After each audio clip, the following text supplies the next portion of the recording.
Kami bersyukur kepada Tuhan. Kami boleh beribadah pada siang hari ini lagi, dan kami mau mendengarkan kebenaran firman.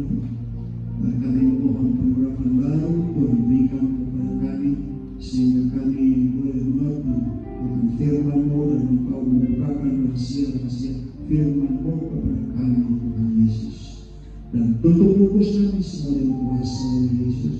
Segala kuasa gelap dalam bentuk apapun mereka, pencuri, pembunuh, pembinasa, perampok, pencuri, penipu, pembohong, penyesat dunia orang mampu, penyakit apapun, kuasa kegelapan apapun, kami ikat di dalam nama Yesus Kristus, dan kami tolak, kami usir, kami hancurkan dalam nama Yesus Kristus, dan kami bakar dengan api Allah yang musnah dalam nama Yesus Kristus, dan mereka menjadi api. Dan kami tangguhkan di bawah kaki Kristus Yesus, kami bukakan mata mereka dengan pedang roh yaitu firman. Dan kami putus akalkan sebuah komunikasi roh-roh jahat itu di dalam nama Yesus Kristus. Dan kami siap membaca dan mendengarkan firman Tuhan. Haleluya.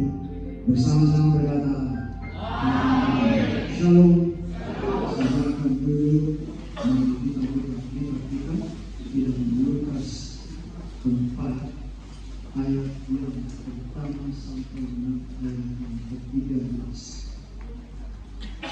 Lukas 4 ayat yang pertama sampai ayat yang ke-13. Kita kemudian membacanya, yaitu pencobaan di padang gurun.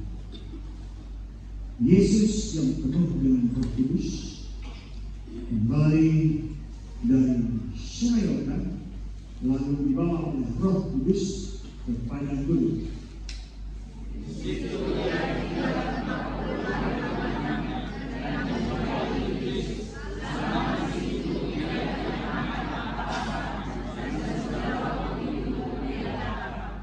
Lalu berkatalah iblis kepadanya, jika engkau anak Allah, suruhlah batu ini menjadi roti. Yesus kepadanya, ada tertulis, manusia hidup bukan dari roti saja. Kemudian dia membawa Yesus ke suatu tempat yang tinggi, dan dalam sekejap mata dia memperlihatkan kepadanya semua kerajaan dunia. Kata Yesus kepadanya, segala kuasa itu serta kemuliaannya akan diberikan kepadamu, sebab semuanya itu telah diserahkan kepadaku, dan aku memberikannya kepada siapa saja yang memberikannya. Jadi jika engkau menyembah aku, seluruhnya itu akan menjadi milikmu. Tetapi Yesus berkata kepadanya, ada tertulis, engkau harus menyembah Tuhan Allahmu, dan hanya kepada Dia saja engkau berbakti. Kemudian dia membawa Yesus ke Yerusalem dan menempatkan dia di gunungan Bait Allah, lalu berkata kepadanya, jika engkau anak Allah, jatuhkanlah dirimu dari sini ke bawah.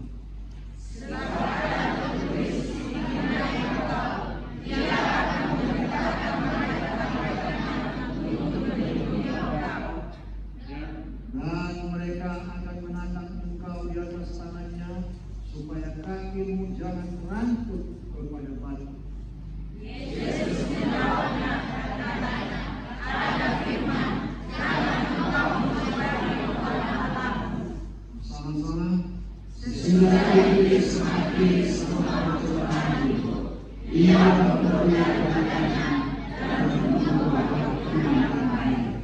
Bapak Ibu yang dikasihi oleh Tuhan, ini berbicara tentang pencobaan di padang gurun yang dialami oleh Tuhan kita Yesus Kristus. Dikatakan di dalam ayat 1 itu, Yesus yang penuh dengan Roh Kudus. Yesus yang penuh dengan Roh Kudus itu telah dinubuatkan oleh Nabi Yesaya 700 tahun sebelum Tuhan Yesus Kristus lahir di Bethlehem, di mana dibuatkan di situ tunas dari tunggul Isai. Suatu tunas akan keluar dari tunggul Isai, dan taruk yang akan tumbuh dan pangkalnya akan berbuah. Jadi ini adalah berbicara tentang Tuhan Yesus Kristus yang lahir dari keturunan Isai, bapaknya Daud. Jadi garis keturunan Yesus itu dari Isai turun ke Daud, dan beberapa puluh keturunan setelah Daud lahirlah Tuhan kita Yesus Kristus, di mana Yesus Kristus itu adalah seorang pemimpin dunia. Dia adalah juru selamat kita. Dia adalah penebus dosa kita. Makanya dikatakan di situ, Roh Tuhan ada padanya. Di dalam Yesaya 11 ayat 2. Roh Tuhan ada padanya, roh hikmat dan pengertian, roh nasihat dan keperkasaan, dan roh pengenalan dari takut akan Tuhan. Jadi Yesus Kristus telah dinubuatkan bahwa kalau dia lahir, dia akan dipenuhi oleh Roh Kudus, roh hikmat dan pengertian, roh nasihat dan keperkasaan, roh pengenalan dan takut akan Tuhan. Luar biasa roh yang ada di dalam Tuhan kita Yesus Kristus sejak dari awalnya. Dan ditegaskan lagi ketika Yesus lahir, Maria bertunangan dengan Yusuf, belum berhubungan sebagai suami istri, tetapi mengandung Maria. Ketika Maria mengandung, maka dia tidak mau mempermalukan Maria.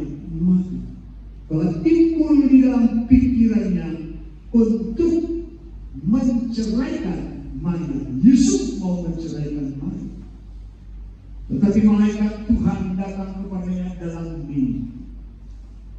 Yusuf, jangan takut. Anak di dalam kandungan Maria itu adalah berasal dari Roh Kudus, dan Maria akan melahirkan dia.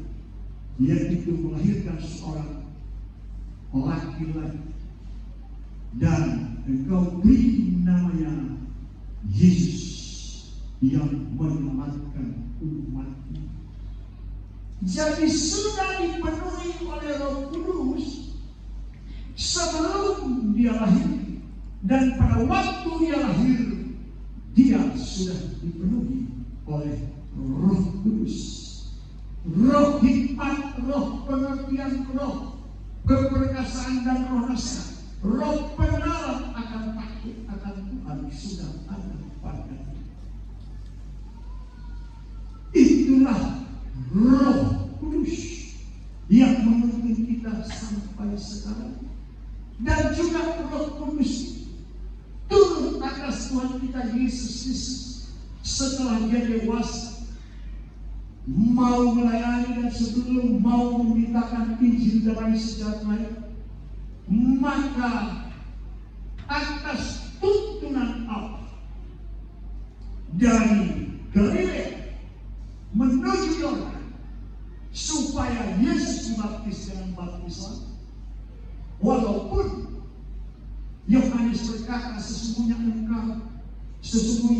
aku yang datang kepadamu? Sesungguhnya engkau yang membaptis aku, tapi engkau yang datang kepadamu. Lalu Yesus berkata, lakukan untuk penggenapan semua perintah dan dibaptislah Tuhan kita Yesus Kristus. Di dalam Matius 3 ayat 18 dan 17 dikatakan, ketika Yesus keluar dari dalam air, maka langit terbuka, langit soleh, Roh Kudus turun atasnya, atas Yesus, berupa burung merpati, dan suara dari surga berkata, suara, inilah anakku yang kukasihi, kepadanya aku berkenan. Jadi Yesus berturut-turut dipenuhi oleh Roh Kudus dan dilanjutkan oleh tuntunan Roh Kudus yang telah dia terima itu. Maka Yesus pergi ke padang gurun untuk melakukan doa, puasa, memuji, menyembah Bapa di sorga selama 40 hari 40 malam, tidak makan dan tidak minum. Jadi selama dalam perjalanan hidup Tuhan Yesus Kristus dipenuhi oleh Roh Kudus. Adakah kita juga dipenuhi oleh Roh Kudus? Haleluya. Jangan sesuai dengan perkataan saudara. Setelah Tuhan kita Yesus Kristus selesai melakukan doa dan puasa, maka iblis datang. Dia tahu saat orang lapar, Yesus lapar. Karena Yesus 100% manusia pada waktu. Dan dia berkata, jikalau engkau anak Allah, jadikanlah batu ini jadi roti. Dia berpikir bahwa manusia kalau lapar, apa saja bisa dilakukan. Tetapi dia tidak mengerti bahwa Yesus ini jadi manusia, tapi tidak berdosa. Dia dipenuhi oleh Roh Kudus, filled with divine power.